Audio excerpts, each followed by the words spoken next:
Bismillahirrahmanirrahim. Innal hamdalillah nahmaduhu wa nasta'inuhu wa nastaghfiruh wa na'udzu billahi min shururi anfusina wa min sayyiati a'malina.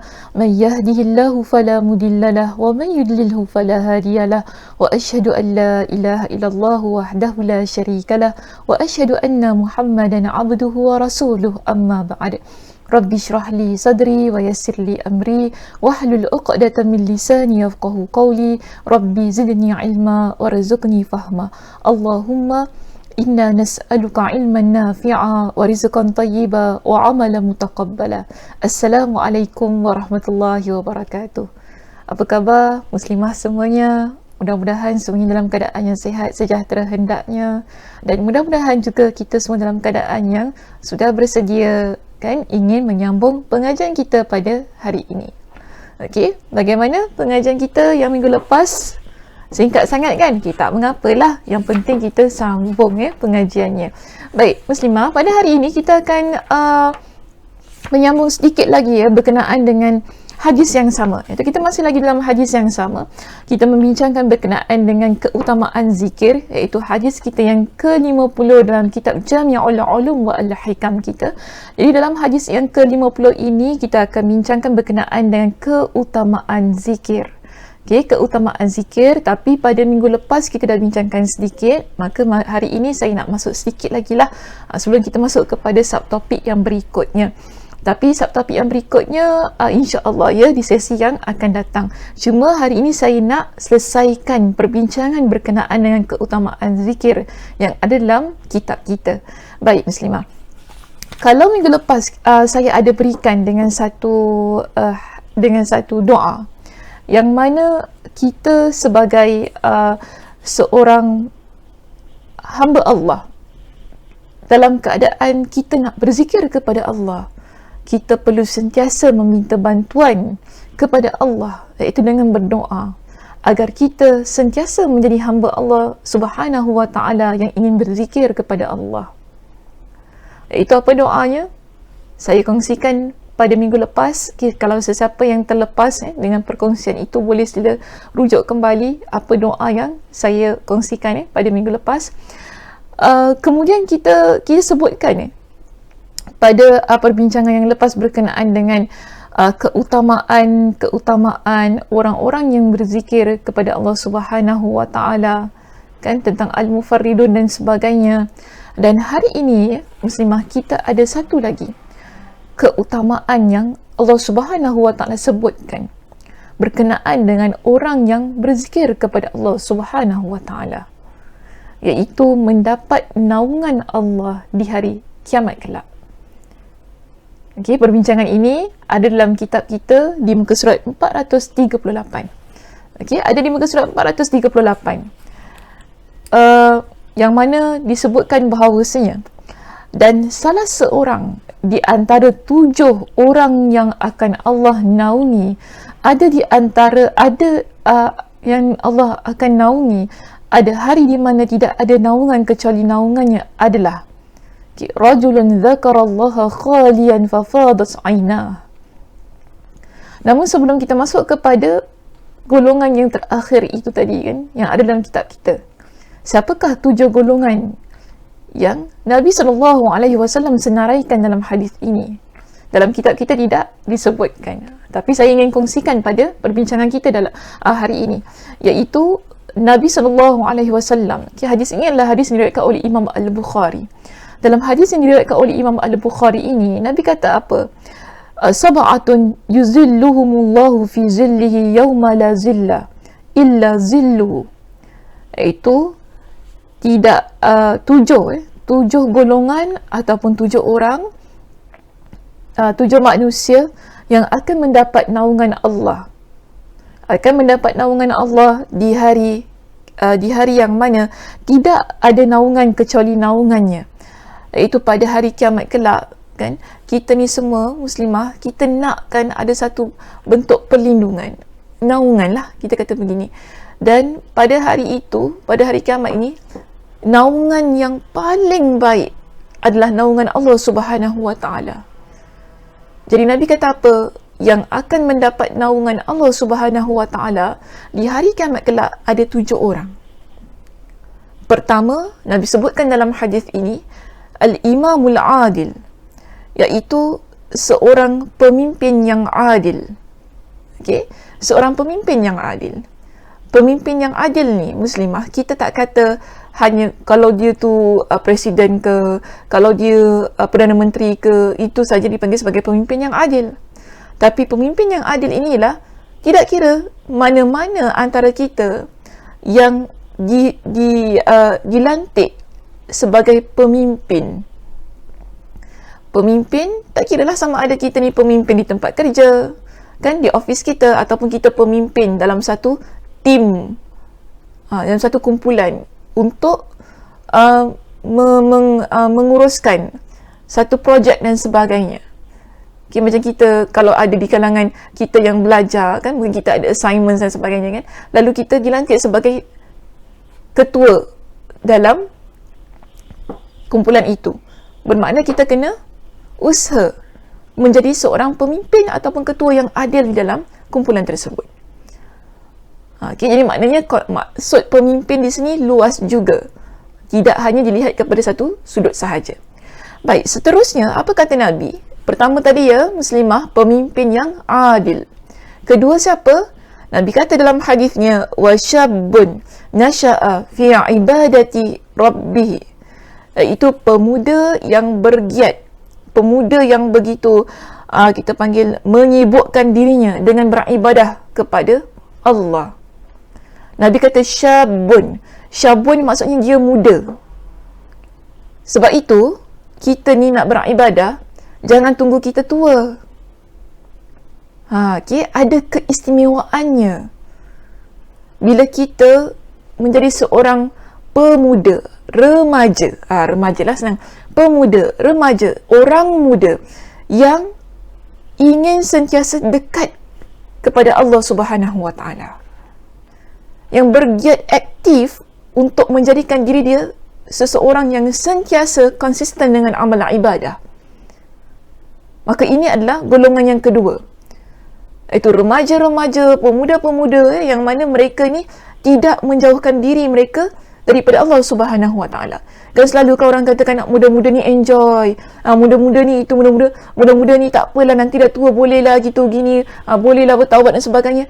Tak, bukan begitu muslimah. Di sini bukti kepada kita bahawasanya amal ibadah, nak dekatkan diri dengan Allah, nak dekatkan diri kepada Allah ini, kita nak jadi seorang yang baik, seorang muslimah, ke remaja muslimah lah kita nak tekankan di sini, remaja muslimah yang salihah. Tak perlu nak tunggu nanti dah lepas kahwin, dah ada anak, umur dah 40 tahun, 50 tahun, 60 tahun, tak perlu tunggu. Sekarang bila kita muda, masa inilah yang terbaik untuk kita bergiat aktif dalam amal ibadah kita. Kerana apa muslimah? Ada kesihatannya, ada kekuatannya, ada semangatnya yang begitu tinggi. Masanya juga, kan, peluang dan ruang itu begitu besar bagi seseorang yang muda untuk dia beramal ibadah dengan sebaik-baiknya. Sebab itu Allah berikan dengan satu naungan, dengan naungan kepada pemuda-pemuda ni. Kita boleh masukkan pemudi sekali lah, iaitu wanita. Yang muda ni, yang mana sentiasa nak dekatkan diri mereka kepada Allah Subhanahu wa taala. Okey, so sebab tu bila kita ni dengan anak-anak kita ya, muslimah, kan, sebab ni kuliah muslimah, saya nak tekankan begini. Ingat anak-anak kita, banyak pesan anak-anak kita yang muda, yang remaja ni, kan, solat, buat perkara-perkara yang baik, tinggalkan perkara-perkara yang sia-sia, kan, berzikir kepada Allah, kan. Sebab apa? Semua itu merupakan perkara yang boleh memberikan kebaikan kepada mereka dunia dan akhirat. So kita sebagai ibu bapa, jangan kita asyik kata kepada anak kita yang muda remaja ini, tak apa, muda lagi, enjoy, nanti dah gini, umur dah sampai gini lah, baru boleh fikir nak buat macam mana, nak dekatkan diri kepada Allah. Tak apa, slow. Okeylah, slow. Cuma saya nak tekan begini, Mati tak ingat slow-slow muslimah. Okey, mati tak ingat slow-slow. Mati tu bila dia nak datang, dia datang je. Adakah mati tu nak kata tak apalah, tunggu dia tua dulu, nanti aku ambil nyawa dia? Tidak. Sebab itu tidak ada alasan untuk kita kata masa muda ni lah masa untuk kita tak perlu untuk beramal ibadah dan masa untuk kita enjoy. So ini adalah satu prinsip ataupun satu pandangan yang silap jika sekiranya ada orang yang berpemikiran yang sedemikian. Kerana hadis ini membuktikan orang yang muda yang mana dia beramal ibadah dengan sungguh-sungguh, Allah Subhanahu Wa Taala berikan kepada dia dengan naungan di hari kiamat kelak. Okey, itu yang kedua. Yang ketiga, apa kata Nabi sallallahu alaihi wasallam dalam hadis ini? Nabi sallallahu alaihi wasallam menyebutkan dalam hadis baginda di tempat yang ketiga, Nabi sallallahu alaihi wasallam kata apa? Dua orang rajulani wa rajulun qalbuhu mu'allaqun fil masajid, dan lelaki ataupun orang yang mana hatinya terpaut pada masjid. Hatinya terpaut pada masjid, sentiasa ingin beribadah di rumah Allah Subhanahu Wa Taala. Itu yang keberapa tadi? Yang keempat. Yang ketiga. Seterusnya Nabi sallallahu alaihi wasallam menyebutkan orang yang keempat, warajulani tahabba fillahi ijtama'a alaihi wa tafarraqa alaihi, iaitu dua orang yang saling mencintai kerana Allah, dan yang mana mereka ini bertemu kerana Allah dan juga berpisah kerana Allah. Okey, dan seterusnya Nabi sebut warajulun talabathu imra'atun dhatu mansabin wa jamalin faqala inni akhafullah. Nabi kata di sini seorang lelaki yang mana dia digoda oleh seorang wanita yang memiliki kecantikan dan kedudukan, itu status. Kemudian dia menolak ajakan wanita itu tadi, maksudnya untuk melakukan perkara-perkara yang tidak baik, ya, berselingkuh dan sebagainya. Maka di sini lelaki ini kata apa? Inni akhafullah. Sesungguhnya aku takut kepada Allah. Sama juga lah, tak kira. Begitu juga dengan wanita. Jika sekiranya ada lelaki yang tampan, kemudian dia memiliki kedudukan, kan ajak kita buat perkara-perkara yang tidak baik, maka di sini apa kita kata kepada dia? Inni akhafullah. Sesungguhnya aku takut kepada Allah. Allah berikan naungan untuk orang ini di hari kiamat kelak. Okey, seterusnya ialah yang keenam. Apa kata Nabi? Wa rajulun tasaddaqa akhfa hatta la ta'lama shimaluhu ma tunfiqu yaminuhu. Iaitu seorang lelaki yang mana dia bersedekah dengan tangan kanannya, tapi tangan kirinya tidak mengetahui. Okay, yang bersedekah dengan tangan kanan, kemudian tangan kirinya tidak mengetahui. Allah berikan naungan kepadanya. Yang terakhir, ini berkaitan dengan perbincangan kita pada hari ini, iaitu sebagaimana yang terdapat dalam kitab kita. Sebab kitab kita cuma nyatakan dengan yang ketujuh ini sahaja. Jadi saya sebutkan ketujuh-tujuhnya sekali lah supaya kita jelas siapa ketujuh-tujuh orang yang Nabi SAW sebutkan dalam hadis ini. Jadi yang terakhir Nabi kata apa? Wa rajulun zakarallahu khalian, wa rajulun zakarallaha khalian fafadat aina. Kan? Iaitu seorang yang mana dia mengingati Allah dalam keadaan sendirian ataupun dia mengasingkan diri dia, lalu pada masa itu dia mengalirkan air matanya kerana dia ingat kepada Allah Subhanahu Wa Taala, kerana dia berzikir kepada Allah Subhanahu Wa Taala. Kenapa mengalir air matanya ni muslimah? Yang mana Allah Subhanahu Wa Taala janjikan kepada dia dengan satu naungan yang tidak ada naungan yang terbaik pada hari kiamat kelak. So, antaranya ialah orang yang berzikir kepada Allah ketika pada masa itu dalam keadaan sendirian, lalu mengalir air matanya kerana dia ingat kepada Allah. Jangan lupa muslimah, ketika kita bincangkan pada minggu lepas berkenaan dengan orang yang berzikir kepada Allah, yang mana jika betul-betul dia mengingati Allah, saya dah sebutkan pada minggu lepas berkenaan dengan surah Al-Anfal pada ayat yang kedua. Apa kata Allah Subhanahu Wa Taala, yang mana kalau kita rujuk pada muka surat 437, Allah Subhanahu wa taala menyebutkan orang-orang yang beriman jika mereka mengingat Allah, wajilat qulubuhum, bergetar hati mereka. Kerana apa? Takutkan kepada Allah. Kerana makin bertambah keimanan mereka, makin bertambah motivasi diri mereka untuk melaksanakan ketaatan-ketaatan kepada Allah, makin bertambah dalam diri mereka itu satu keadaan yang ingin meninggalkan perkara-perkara yang Allah larang. Sebab itu mengalir air mata mereka. Namun dalam masa yang sama, kita jangan lupa Allah Subhanahu wa taala menyebutkan dalam surah Ar-Ra'd bahawasanya orang yang ingat kepada Allah, di samping bergetar jiwanya kerana takutkan Allah Subhanahu wa taala, namun Allah letakkan dalam hati mereka dengan ketenangan. Allah letakkan dalam hati mereka dengan ketenangan. Sebab itu dalam kitab kita pada muka surah 438 ini muslimah, Allah Subhanahu wa taala menyebutkan berkenaan dengan orang-orang yang mana bila mereka itu menjadikan hati mereka tenang dengan mengingati Allah. Apa kata Allah? Allazina amanu wa tatma'innu qulubuhum bi dzikrillah. Surah Ar-Ra'd ayat yang ke-28, iaitu orang-orang yang beriman dan hati mereka tenteram dengan mengingat Allah. Ingatlah, hanya dengan mengingat Allah, hati mereka itu akan menjadi tenteram. Apa kata Allah? Ala bi dzikrillahi tatma'innul qulub. Ingatlah, hanya dengan mengingati Allah, hati mereka menjadi tenteram. Sebab itu ya muslimah, bila kita ingat Allah ni dalam keadaan yang sunyi, dalam keadaan sendirian itu tadi, dalam keadaan tidak ada orang lain bersama kita, dalam keadaan yang mana jiwa kita bergetar, pada masa itu mengalir air mata kita. Bukan hanya kerana kita menyedari diri kita adalah seorang hamba, tetapi kerana kita juga rasa ketenangan yang begitu tidak dapat dibandingkan dengan ketenangan-ketenangan yang lain yang kita miliki. Ia sungguh luar biasa. Sebab itu Nabi SAW mengingatkan kepada kita dengan amalan yang terbaik. Nabi SAW menyebutkan kepada kita tentang amalan yang terbaik.